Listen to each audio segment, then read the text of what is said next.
Bismillahirrahmanirrahim. Assalamualaikum warahmatullahi wabarakatuh.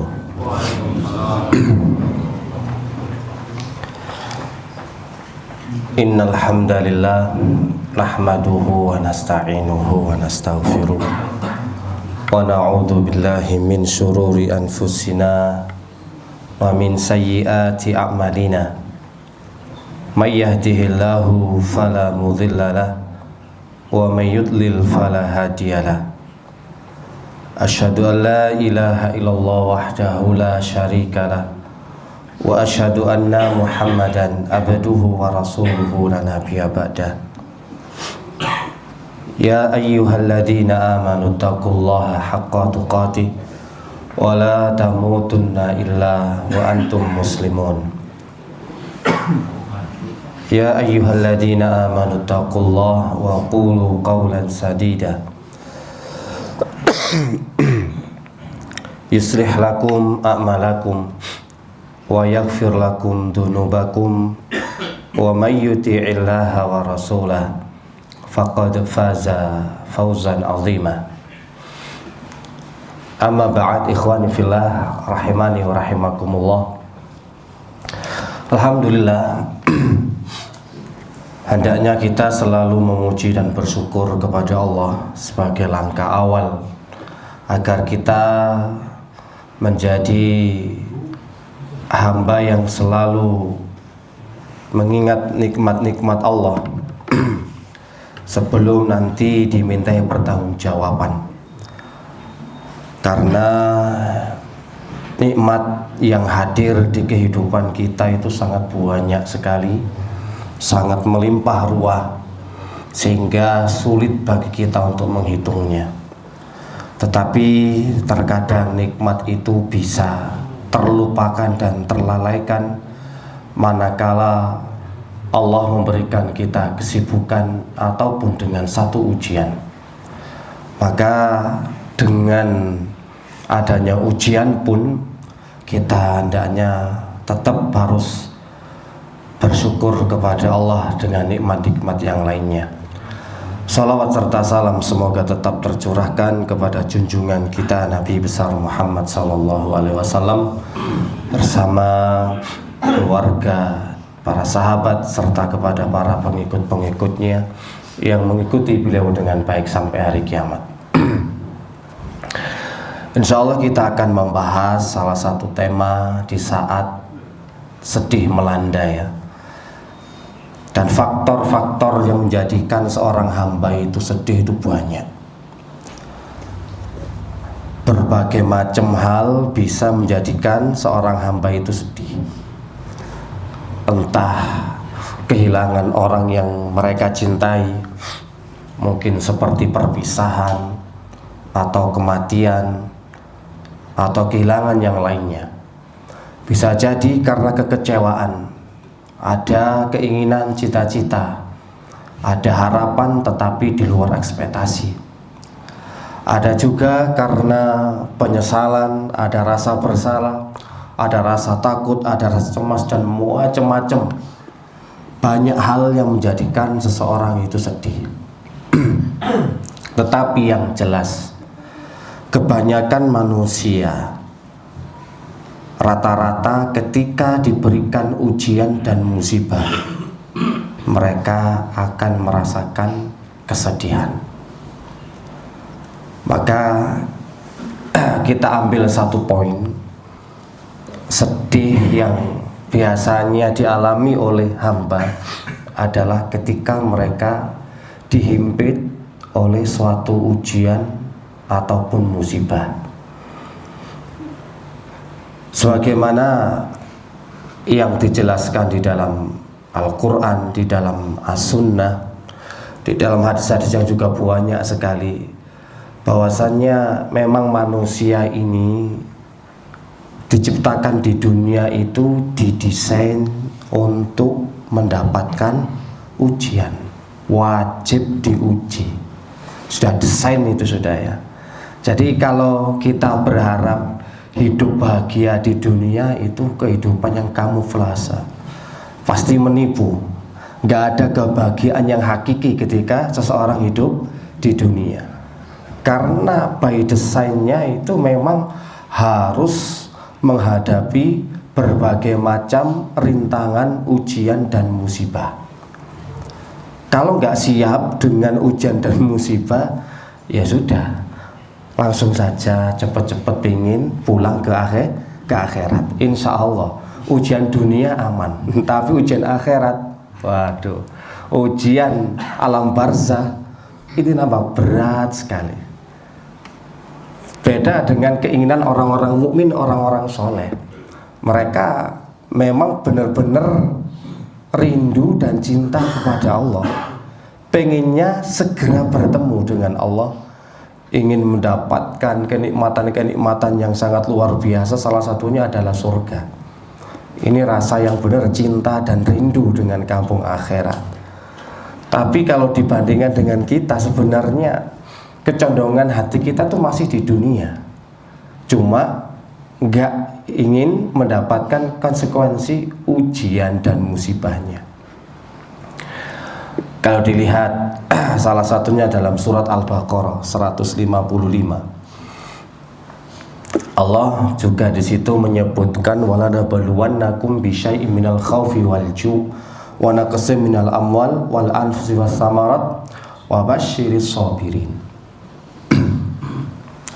Dan pasti kami akan benar-benar menguji kepada kalian, baik dengan sedikit rasa takut, rasa lapar, kemudian juga kekurangan harta, kekurangan buah-buahan dan jiwa. Namun diakhiri ayat ini dengan wabasyiris sabirin, berikan kabar gembira bagi orang-orang yang sabar. Tentu kita nanti akan sampaikan juga kenapa sih orang-orang yang sabar itu benar-benar mendapatkan kebahagiaan dan mendapatkan kabar gembira dari Allah Subhanahu wa Ta'ala.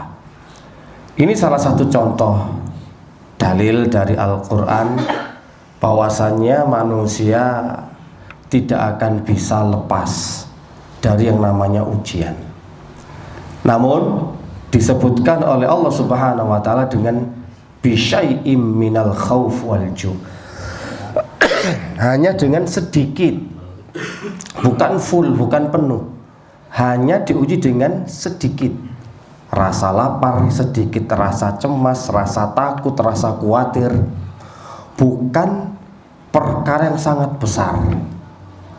Jadi sebenarnya ujian-ujian yang dihadirkan oleh Allah dalam kehidupan kita itu sudah terukur, tidak di luar batas, tapi pasti sesuai dengan kemampuan.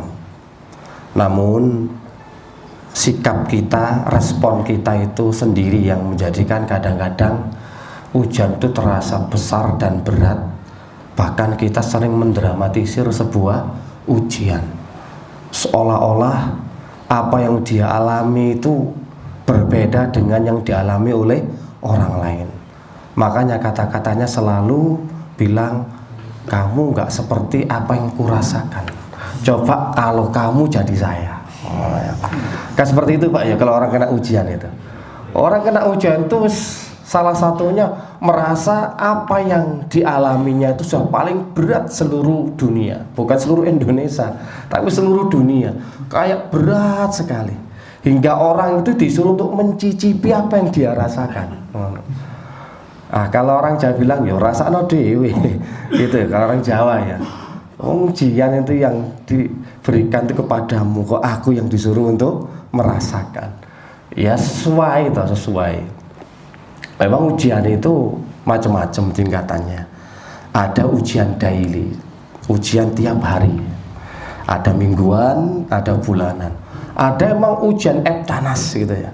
Ini untuk memang masa-masa bisa naik kelas, ya bisa pindah sekolah ke jenjang lebih tinggi. Tapi kan tetap tiap harinya ada ujian, dan ujian daily itu adalah ujian di mana biasanya yang kita geluti. Kita menggeluti apa? Ya di situ Anda akan diuji. Kalau dalam sebuah pekerjaan, Ya Anda kan diuji dengan teman-teman, dengan bos, ya dengan pekerjaan yang bikin boring, menumpuk gitu. Itu ujian tiap hari, itu bukan ujian asli itu. Apa yang Anda geluti pasti akan diuji di situ. Anda mau dagang, ya risiko dagang nanti ada orang yang menipu, ada yang resek, ada konsumen sing ruwet ribet, njaluk enake dhewe gitu. Itu ujian Anda tiap harinya, bukan ujian nasional. Kalau ujian nasional, wah itu benar-benar mengerahkan segenap tenaga. Kalau ujian tiap harinya paling ya anak atau istri, itu sudah wajib itu. Ya anak rewel, istri ruwet, suami ribet itu loh ya. Ya itu ujian tiap hari, itu nggak berat sebenarnya, kecil gitu loh ya. Lah belum yang ujian-ujian asli itu nanti, masya Allah, yaitu memang harus benar-benar butuh effort yang sangat besar. Kalau gini Anda punya ujian hari-hari, ya masing-masing punya. Makanya hanya sedikit ujian yang diberikan Allah itu sedikit. Cuma sikap kita saja menjadikan hal itu besar. Kalau sudah kumpul misalkan bapak-bapak, sudah mereka akan paling ya ujian terberat Anda itu siapa? Ujian terberat bagi saya itu istri. Misalkan ya istri. Jadi seberat apapun ujian pekerjaan, ujian apapun, pokoknya lihat foto istri sudah tenang. Karena ujian yang lain ringan, terberat adalah istri ya. Jadi kalau ada masalah apapun itu ya, di lapangan, di luar gitu ya, kalau sudah melihat ujian istrinya, lainnya tuh kecil, karena yang terbesar adalah istri. Jadi semua kelihatan kecil, ringan. Makanya jenengan sudah pasang foto istri aja ya. Pokoknya kalau ada ujian, ada masalah besar, lihat istri. Wah ringan sudah ujian saya, karena ini yang paling berat kan gitu ya. Itu ujian terberatnya. Kemudian di ayat yang lain, surat Al-Baqarah 214, am hasibatum an tadkhulul jannah walamma ya'tikum masalul ladina khalau min qablikum masumul ba'sa wad dharra.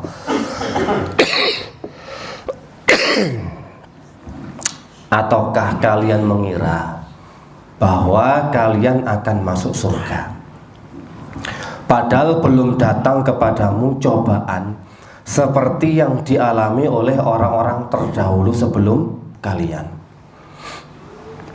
Masuk surga itu nggak gampang, maksudnya ya nggak mudah, nggak cukup tidak minta ruqyah sudah masuk surga tanpa hisab, bukan itu maksudnya.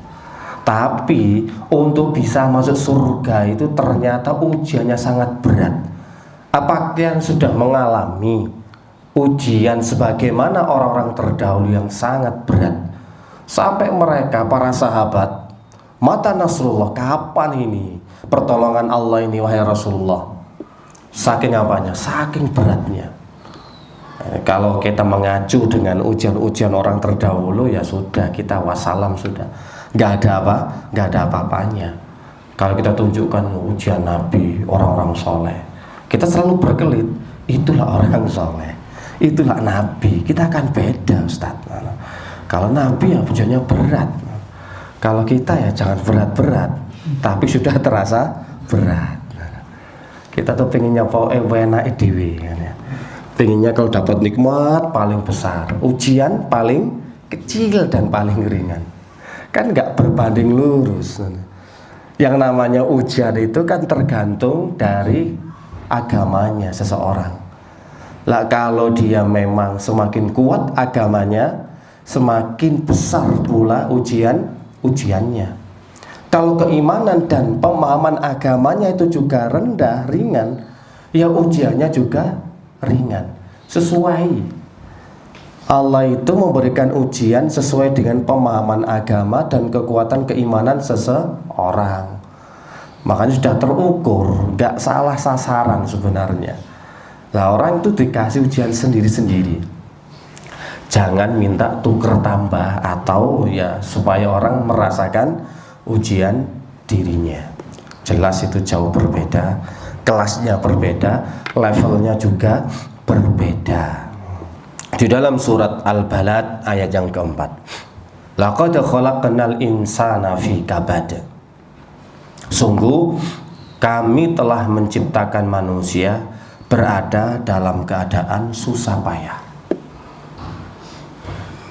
Betul-betul manusia itu diciptakan oleh Allah Subhanahu wa taala dalam keadaannya yang susah, letih, capek, payah, karena nanti juga banyaknya ujian, banyaknya musibah yang bukan hanya capek fisik tapi juga capek hati, capek pikiran. Semua ini dalil-dalil menjelaskan bahwa memang manusia diciptakan dengan desain akan diuji, harus siap. Siap nggak siap harus siap. Kadang-kadang kita ini kalau pas lagi diuji kan bingung. Ilmu sudah kita dapatkan sebenarnya.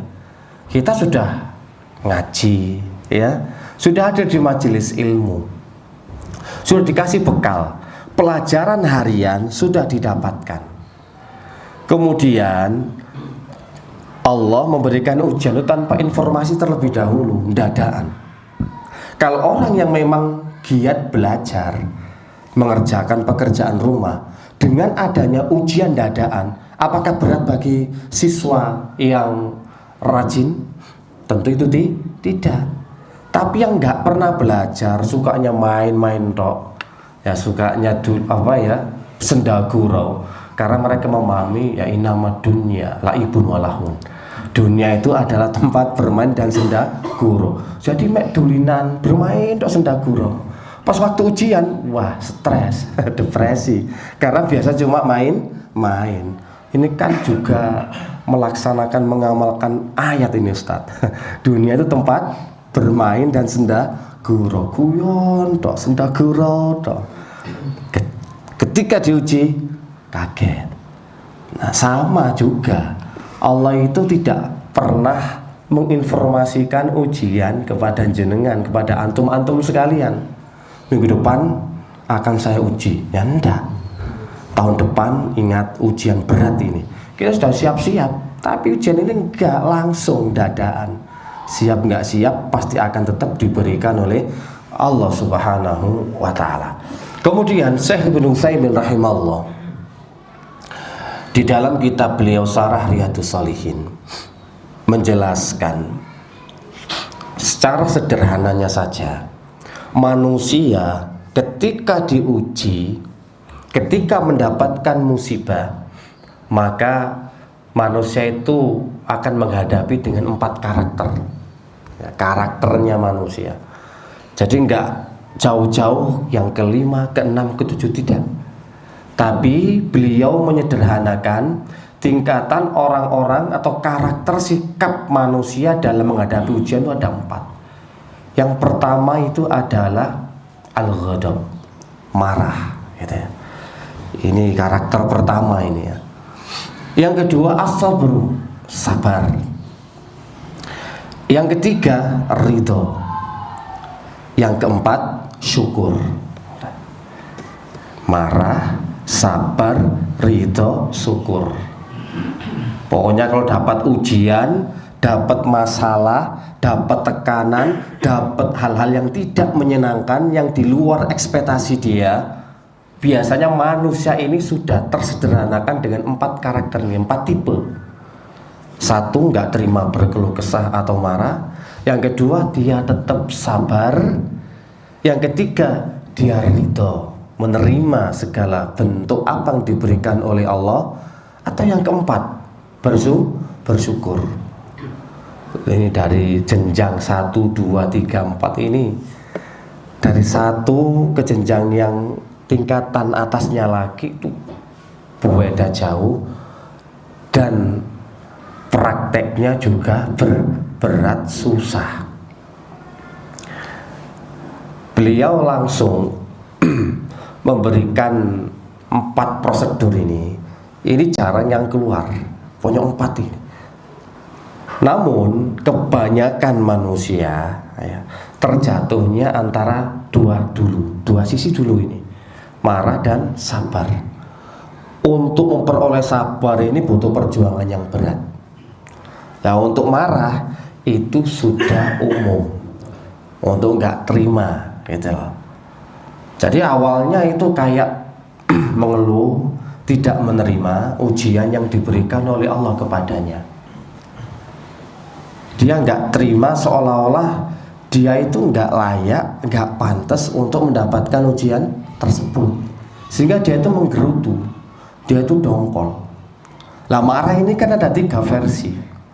Ada marah dengan hati, ada marah dengan lisannya, ada marah dengan perbuatannya. Kadang-kadang orang itu tidak mengekspresikan untuk mukul, untuk mengatakan kata-kata yang kotor, yang tidak layak, tapi hatinya itu dongkol, gerundel gitu lah ya. Koyo-koyo kok bisa ujian ini kok terus menimpa kepada saya. Habis istri, habis anak, kemudian usaha, habis ini. Aduh, ini ya. Ini kan sudah menggerutu. Menggerutu itu ya kalau orang Jawa bilang gremeng gitu loh Pak. Rasanya hati itu kok nggak terima dengan hal ini semua. Kenapa hal ini terjadi menimpa kepada saya? Saya ini sudah sholat, sudah hadir di majelis ilmu, sudah nggak macem-macem, sudah nggak mabuk, ya, sudah nggak judi online ataupun offline, ya, nggak judi offline, online, gitu. Pokoknya sudah nggak macem-macem, dah lurus saja sudah.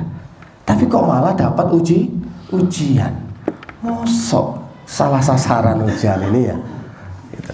Jadi itu nggak diekspresikan dengan mungkin teriak-teriak, mukul-mukul, tapi terus sih bergejolak dalam hatinya, seolah-olah itu menentang, melawan, nggak terima, itu tidak rela dengan musibah tersebut. Nah, karena ini nggak rela tadi, maka baru muncul dengan lisannya. Orang itu biasanya suka melaknat, gitu ya, suka berkata-kata kotor, suka menghardik, macam-macam ya. Orang itu kalau marah gitu, awal kalinya itu biasanya orang ini kalau nggak berani memukul atau dengan perbuatan, lisan dulu.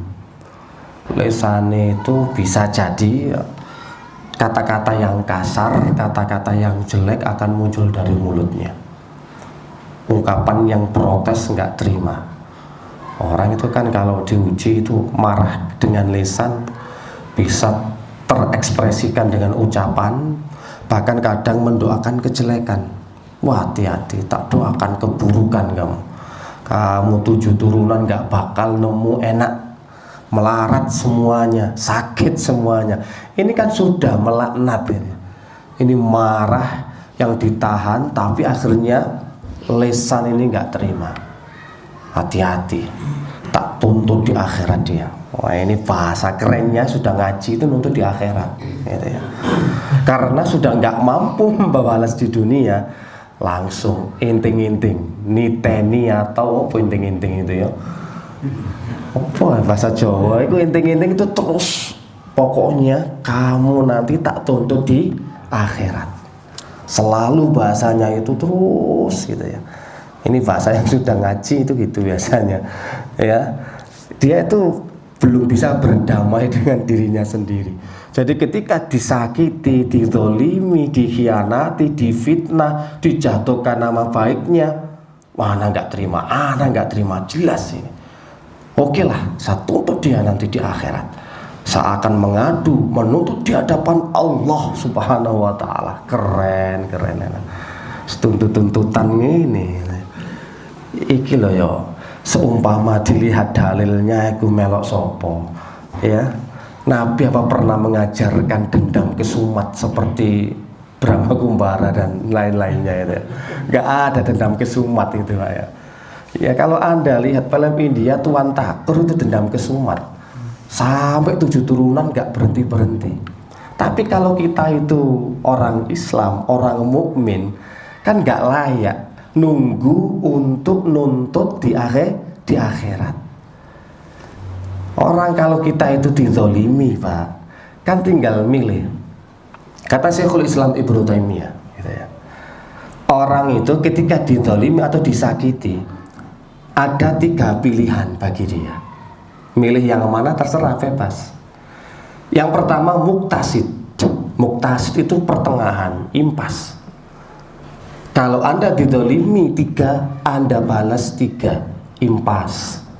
Namanya muktasid, adil sudah. Nah, namanya muktasid, Pak. Jadi kalau orang itu disakiti, kemudian dia balas dengan setimpal sesuatu yang sama serupa, maka impas, adil, kosong. Yang kedua, zalim. Posisi pertama, Anda itu menjadi orang yang terdolimi, statusnya terdolimi. Tetapi kalau Anda membalasnya dengan melampaui batas, posisinya berubah. Anda menjadi orang yang mendolimi. Yaitu tadi, misalkan Anda cuma dikatain, wah kamu itu kok jelek sekali perangaimu. Wah, Anda gak terima dengan membalas umpatan ataupun doa. Jadi Anda akan seleksi atau cari siapa orang yang menghina saya. Sudah ketemu, didoakan yang jelek-jelek. Ya Allah, semoga anak turunnya melarat miskin, akan mendapatkan musibah beruntun. Doa ini elek-elek. Jadi awalnya cuma dikasih 1 kezaliman, Anda balas dengan 10 balesan. Statusnya Anda menjadi orang yang dolim. Awalnya Anda memang terdolimi karena direndahkan, difitnah, digibai, tapi Anda balasannya luar biasa. Bisa memukul, bisa melaporkan ke pihak berwajib dengan tuntutan tindakan kurang menyenangkan. Lah iki lho Pak. Didik nang meja hijau, didik dilaporno. Gak terima, tidak merasa adil ketika di dunia, nuntut di akhirat. Posisinya gitu. Posisinya Anda terdolimi, diambil misalkan Pak ya, HP jenengan. Waduh. Tapi Anda balesnya, ngantemi dengan paving. Nah, apa yang terdolimi? Ini HP dicuri, seret. Padahal HP jadul lah, HP Android 1 jutaan gitu loh. Tapi ketika ketemu, pukulannya itu pukulan maut. Bukan ini tok. Ono batu bata, ada paving, brak. Sudah, posisi Anda menjadi orang yang mendolimi karena membalas bukan yang setimpal serupa tapi selebihnya. Hati-hati dalam membalas. Ya, Anda kalau didolimi, disakiti, kalau nggak bisa balas impas, jangan balas. Ganti nanti Anda yang menjadi orang dolim. Makanya banyak Pak orang statusnya terdolimi menjadi dolim gara-gara pengen balas. Ini poin yang kedua. Dan ini banyak adalah baik suami istri, keluarga, teman, saudara, banyak tuntutannya pokoknya ben kapok gitu loh ya. Kalau disakiti itu pokoknya membalasnya ben jerah, ben jadi pelajaran dan gak akan ngulangi lagi. Padahal itu sudah melampaui batas. Jangan sampai ikhwan ya. Atau pilih yang ketiga. Yang ketiga namanya muhsin.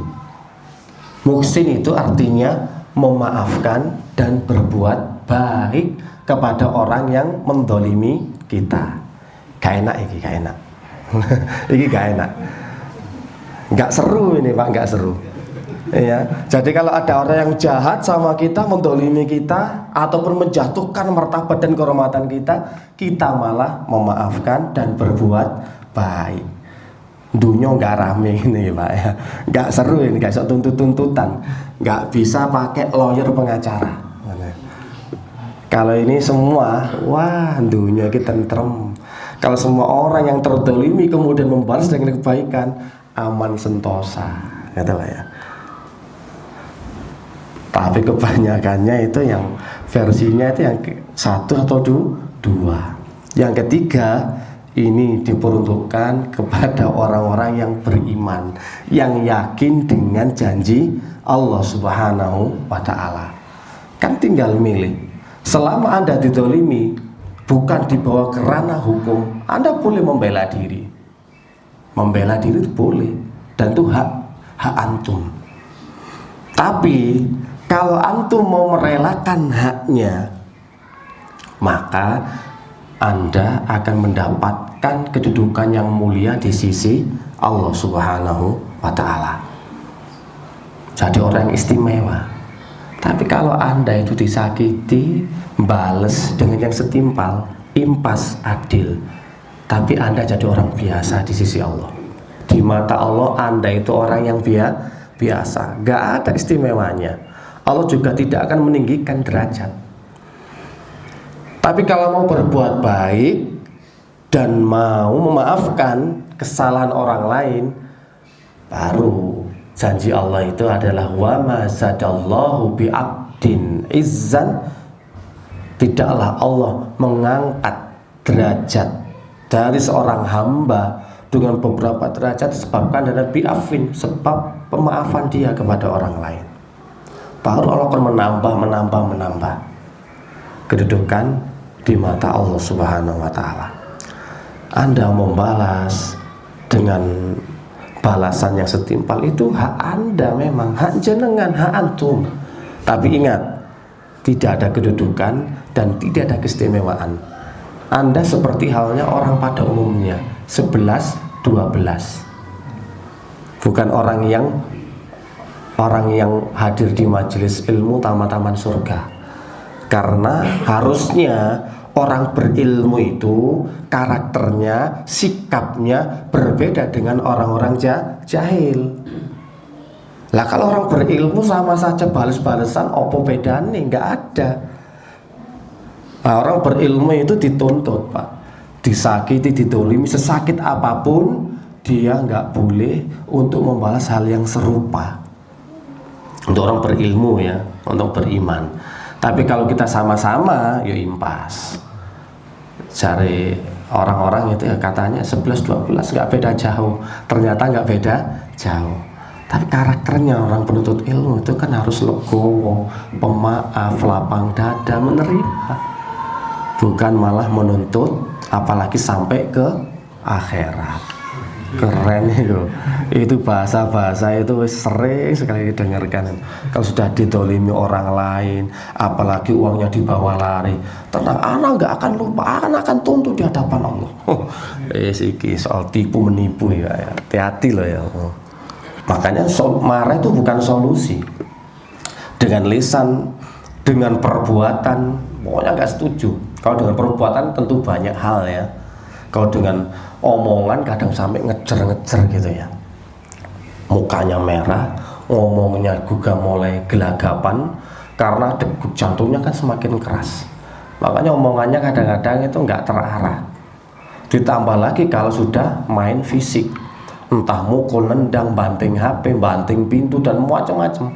Kan beda-beda marahnya orang itu. Ada orang tuh marahnya itu diem, apalagi perempuan marahnya kan diem. Ya, diajak ngomong no comment gitu ya, no comment, disentuh aja ya, disekut gitu loh, don't touch me. Jangan sentuh-sentuh aku. Kita belum gencatan senjata, ini marah ini sudah ya. Marahnya tuh diem. Harus kita tahu ada yang tipenya tuh marahnya diem, ada yang memang berkata-kata, ada juga yang ekspresinya sangat luar biasa. Ya tergantung. Tapi tetap marah dikatakan marah, walaupun diem itu marah yang elegan. Itulah. Jadi diemnya itu mengandung banyak makna, nggak tahu. Tapi ya ujung-ujung moro psikopat itu diem orangnya itu ya, langsung aja dimutilasi, masukkan koper gitu loh.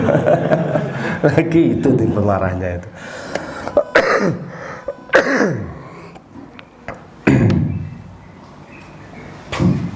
Yang kedua, tingkatannya sabar. Hal ini digambarkan oleh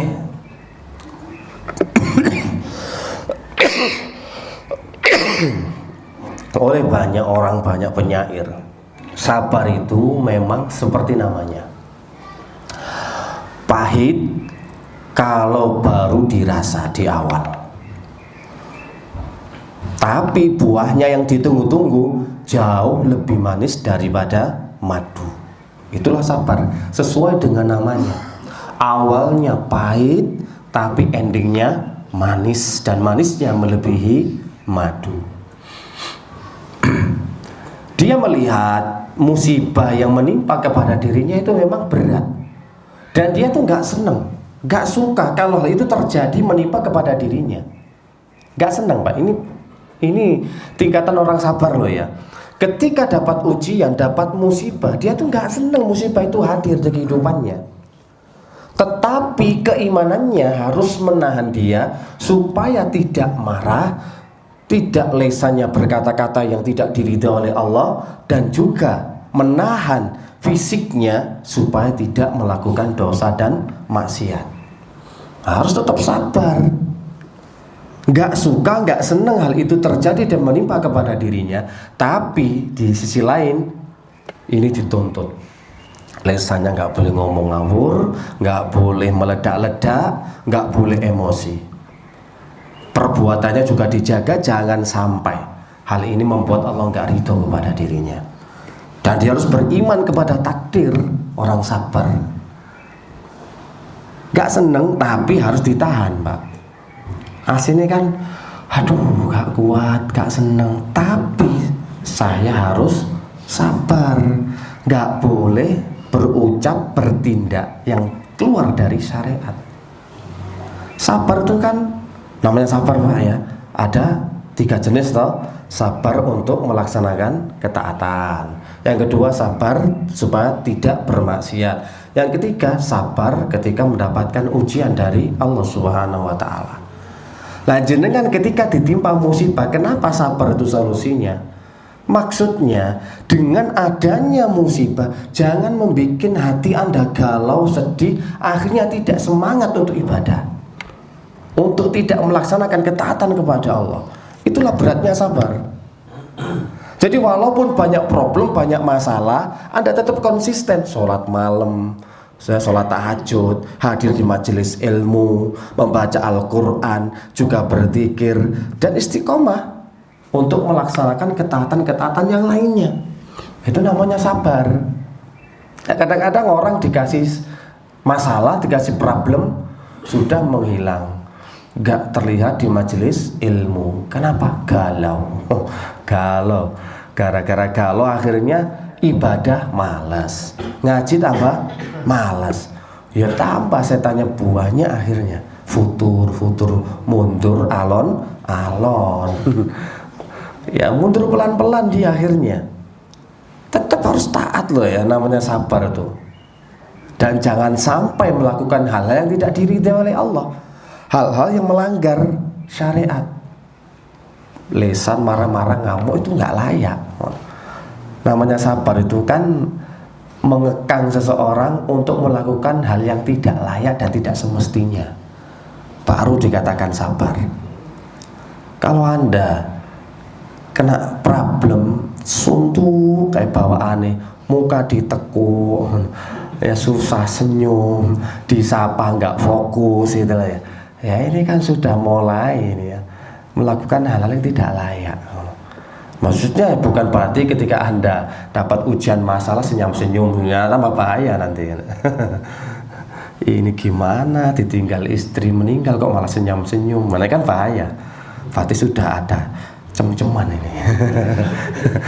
Berarti sudah ada ini ya, cita-cita atau harapan. Kayaknya sudah terstruktur. Kalau nanti meninggal saya sudah punya plan B, itu loh ya. Ini bahaya. Itulah sabar. Sabar itu kalau dijelaskan ini panjang ya. Tingkatan yang ketiga, nanti kita akan bahas sabar. Ketika Allah memberikan ujian, itu kan ridho. Ketika Allah memberikan ujian ataupun musibah kepadanya, dia nggak merasa perih, dia nggak marah ataupun menyesal di dalam hatinya. Tidak, biasa saja. Bahkan dia menerima ujian tersebut dengan lapang dada, dengan ridho. Yakni orang yang ridho dengan musibah yang menimpanya itu, Sehingga ada dan tidaknya musibah adalah sama saja baginya. Dia tidak merasakannya sebagai sebuah beban yang sangat berat. Itu baru derajat ridho. Ada masalah, ada problem, ada ujian, bagi dia tetap sama saja, woles, ya. Slow aja orangnya. Walaupun banyak problem, banyak ujian datang silih berganti, dia tetap fine, tegar, tetap disambut dengan senyuman itu tadi loh. Wah, ini kan luar biasa. Adanya musibah dan tidak adanya musibah baginya sama saja. Yo gak pernah ngeluh, yo gak ambil napas panjang. Biasanya kan ketok masalah gede Pak. Orang sudah ambil nafas kemudian dihembuskan, wes iki masalah gede gitu. Aduh, lah itu sudah sampai aduh, mas, kelihatan. Tapi kalau orang ridho itu Pak, gak akan ngefek dengan kehidupan dan pekerjaannya. Tetap fokus kan, seolah-olah tidak terjadi apa-apa. Kajian, kemudian sepedanya dibawa lari orang, ketika pulang nanti sepedaku di mana ya? Hilang Pak. Oh ya sudah. Alhamdulillah. Seolah-olah gak terjadi apa-apa gitu loh. Kira-kira iso ridho ini toh Pak. Jadi kayak gak ada apa-apa gitu. Tidak mengekspresikan wajah yang kecewa dan tidak nuntut panitia. Ini panitia gimana kok bisa hilang sepeda saya? Oh, ya. Nyalakan panitia nanti. Saya minta ganti rugi kepada pihak panitia Raudhah karena sepeda saya tidak aman di sini. Kok bisa hilang? Macam-macam kan nuntut gak karu-karuan. Tapi bagi orang yang ridho, ternyata sepeda jenengan hilang Pak. Ya sudah nggak apa-apa, bisa beli lagi kok. Wah, ya ada sultan. Lalu gue mau ngredit syar'i tapi belum selesai. Belum lunas. Wah, tambah nanti ini. Pokoknya ujian apa saja yang menimpa kepada dirinya, orang yang legowo lapang dada, maka seolah-olah tidak terjadi apa-apa. Wis. Iki tak elesane sok mesem-mesem dhewe, ngono guyu dhewe. Aku diuji kok cik akeh. Enggak pernah mengeluh ya enggak mungkin. Yang adanya kok pusing, stres gitu, pokoknya berat hidup ini berat. Iya, orang ditipu, kerjasama, ya diajak investasi ternyata dibawalah lari. Belum lagi ditipu lewat telepon, lewat ini, lewat itu, sampai dia disuruh transfer kok yo nurut, wae. Kena gendam lho, Pak. Woi, kok emosi, Pak. Orang kena gendam tuh kak dibodoh-bodohin gitu loh ya, ngono. Kok kelihatan aku nggak pinter ya? Kok digendam suruh transfer kok mau saja? Oh, hati-hati kalau kamu ketemu di jalan duel kamu itu ya. Segar itu sudah. Itu kan cara Allah saja mengambil harta antum dengan cara yang berbeda-beda. Bisa jadi diuji sakit anggota keluarganya, bisa jadi dicuri orang, bisa jadi ditipu, bisa jadi yang macam-macam. Yang intinya pokoknya harta Anda harus berkurang. Ini semua kan takdir yang buruk toh. Jadi kalau kita sudah mendapatkan takdir yang buruk, sikap kita seperti apa? Harusnya kan dengan kacamata tauhid dulu gitu loh. Kacamata tauhid. Nah, kalau orang dapat problem, dapat masalah, tidak memandang dengan kacamata tauhid, yang ada itu Pak, mesti ya geram, gregetan, marah, emosi, nuntut dan lain sebagainya. Selalu menyalahkan orang lain. Selalu menyalahkan orang yang mencuri. Kalau Anda nanti kacamata tauhid itu enggak. Kan iman yang kita bangun dulu, iman. Iman itu kan beriman kepada takdir yang baik dan takdir yang buruk. Yakin benar-benar ini adalah Allah yang mentakdirkan. Kalau memang Allah tidak mentakdirkan pasti meleset. Tapi kalau Allah menghendaki pasti akan terjadi. Dan Allah juga yang menghadirkan penipu itu untuk nipu kita. Yang dipilih juga kita, nggak salah sasaran. Loh, harusnya kan kalau kacamata tauhid seperti itu loh Pak. Allah yang menghadirkan penipu datang ke rumah saya dan mengambil harta saya. Oh iya ya, harus diyakini itu. Jadi Allah sendiri yang memilih Anda jadi korban, bukan tetangga, bukan teman, bukan kerabat, bukan kakak, bukan saudara, tapi memang milihnya saya. Loh, kalau Anda yang dipilih harusnya bangga. Dipilih CPNS, jalur khusus, jalur langit. Anda akan langsung masuk PNS langit ya, dengan jalur people in, orang dalam gitu loh. Langsung loh hadir jadi PNS. Tapi Anda itu nggak mau, akhirnya yo adanya marah, nuntut dan selainnya. Coba perhatikan bagaimana nasihat salaf ini ya. Jadi nasihat ini selalu digaungkan, selalu diberikan. Ketika ulama-ulama, orang-orang salafus saleh dulu bertemu, dia pasti akan nasihat ini. Kalau nggak ketemu, dia titip untuk disampaikan kepada beliaunya. Tolong sampaikan nasihat ini. 3 nasihat itu, wasiat itu kan sudah umum ya. Yang pertama, man amila li akhiratihi kafahullahu amra dunyahu. Barang siapa yang beramal orientasinya adalah akhirat, maka Allah akan mencukupi kebutuhan duniawinya. Itu nasihat pertama. Jadi kalau mau beramal orientasinya akhirat, niatnya akhirat, tok, dunia akan ikut sendiri. Itu nasihat pertama. Nasihat kedua, man aslaha sariratahu aslahallahu alaniyatahu.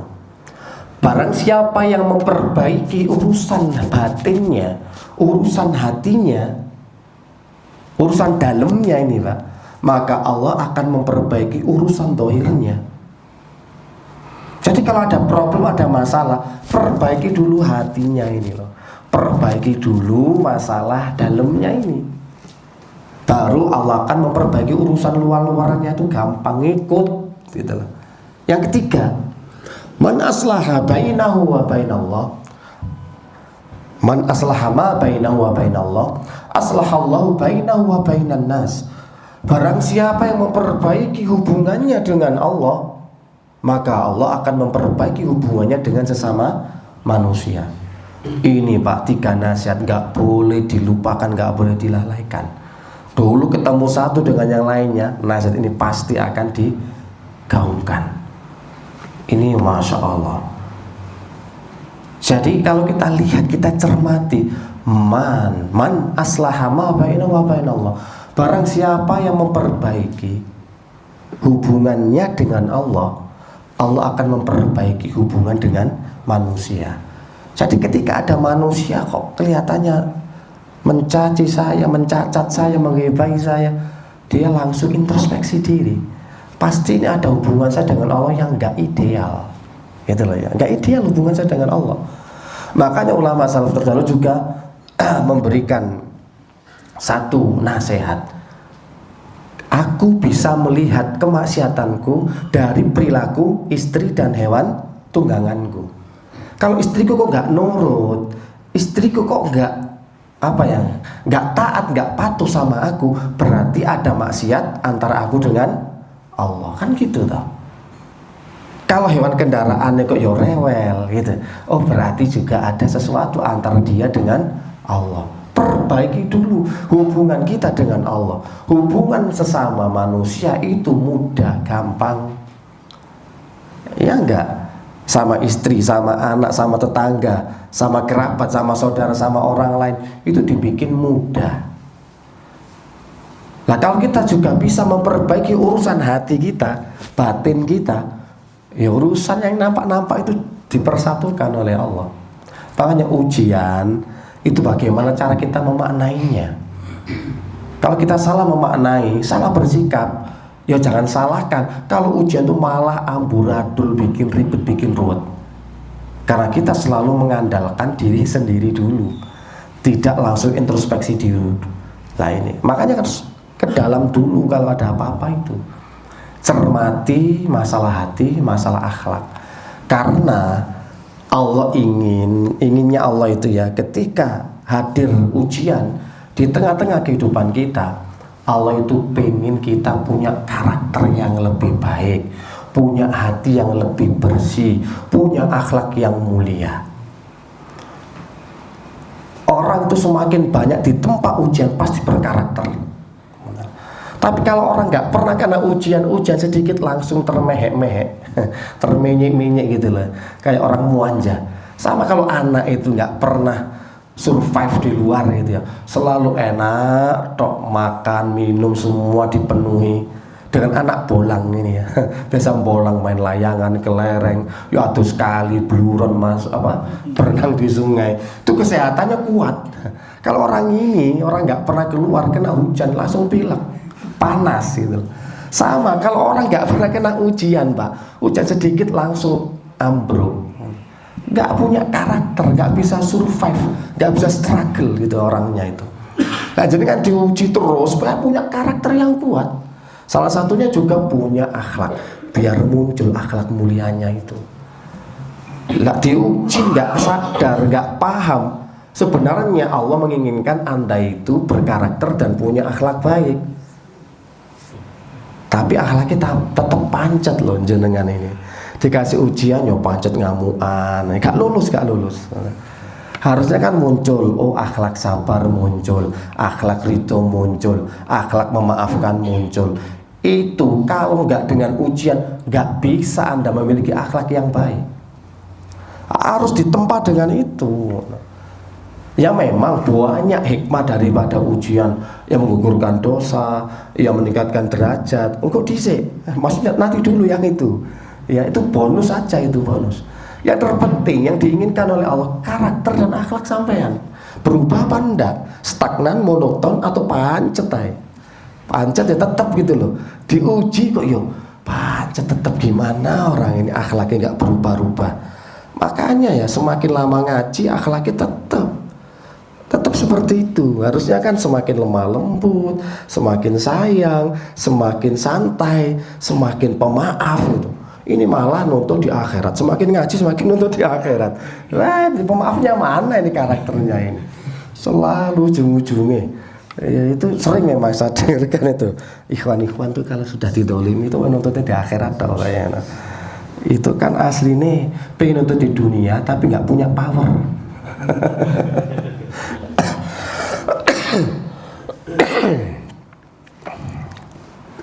Harus dimaknai. Jadi Allah itu nggak salah alamat. Memang Anda yang dipilih, ya, untuk kenapa saya punya pasangan, kenapa saya punya anak seperti ini, kenapa saya punya saudara semacam ini.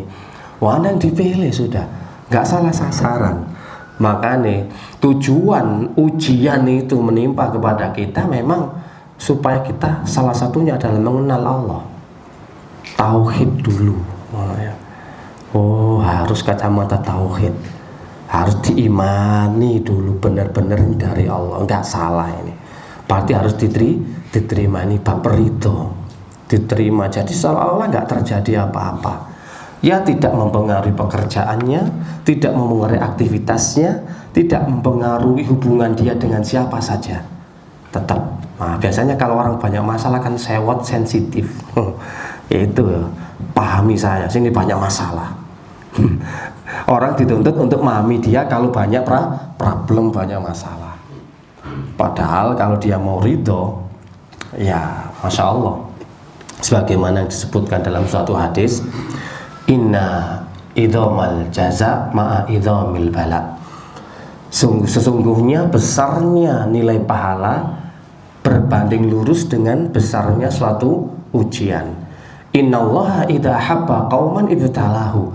Sesungguhnya Allah kalau mencintai seorang hamba, pasti suatu kaum, pasti Allah akan memberikan ujian kepadanya. Faman radhiya, barang siapa yang ridho terhadap ujian tersebut, bahwa ridho, maka Allah pun ridho terhadapnya. Tapi kalau dia itu marah, nggak terima, Allah pun murka kepada dirinya. Milih mana? Kalau Anda diuji dengan nada marah, nggak terima, Allah pun murka loh. Kalau nggak bisa sabar, Allah itu murka. Tinggal milih. sabar itu dan syukur. Yang terakhir syukur, karena sudah mau, ini sudah suruh toh ya. Nah, iya, syukur. Jadi kalau orang itu dapat ujian musibah gitu loh ya, ya ini adalah syukur ini. Syukur ini derajat tertinggi gitu loh ya. Orang kalau kena musibah ya harus bersyukur. Kata orang Jawa, ndukuri syukur ono. Wong Jawa Pak ya jongor. Jongor itu ya kewapok ngene ya. Ya syukur, kapok gitu. Sekalian lihat ya orang kena musibah syukur, kapok ngono. Nah, ndukuri syukur kapok iku mau, Pak. Ya Allah. Ini syukur level tertinggi, ternyata di Jawa ada lebih tinggi lagi. Ben kuwapok nek ujian itu loh. Kalau sudah bahas syukur kena ujian, ini kayaknya level kita nggak sampai di situ ya. Untuk sabar aja itu berat, butuh berjuang kok. Perang batin itu, kok enak orang ini. Ya habis nipu kok tak ikhlaskan, wah kok tak tuntut loh, kok nyaman banget. Itu nggak enak sama sekali. Tapi kalau orang itu mau bersyukur, kadang-kadang dengan ujian ini membuat saya berubah karakternya, berubah akhlaknya, sehingga saya lebih dekat kepada Allah. Saya bisa sholat malam gara-gara ujian ini. Apa nggak bersyukur? Maka kalau ada orang yang membuat problem masalah sama kita, ternyata kita semakin membuat dekat kepada Allah, harusnya kan dikasih hadiah nih orang. Mana ya? Masya Allah lah ya, kita bersyukur gitu loh. Dengan adanya Anda gitu loh ya, yang menggergetkan sing apa ya, sing menjadikan hati saya panas ya. Itu membuat saya lebih dekat dengan Allah. Masya Allah, tak umrohno sampean. Masya Allah, ini jenenge syukur gitu loh ya. Ayo nek kuat nek iso ayo. Ayo. Jadi lihat yang masalahnya itu siapa. Karena dengan sebab dia bermasalah dengan saya, menjadikan saya ngerti akhlak sabar, memaafkan, semakin menjadi lebih baik dan paham dengan tauhid. Wah ini keren, ini dapat hidayah banyak saya dengan sebab orang itu. Makanya dia layak diapresiasi, layak diberikan hadiah. Kalau dengan ternyata dia penyebab saya mendapatkan hidayah. Ya apa Pak? Setuju tak enggak sampai itu kira-kira?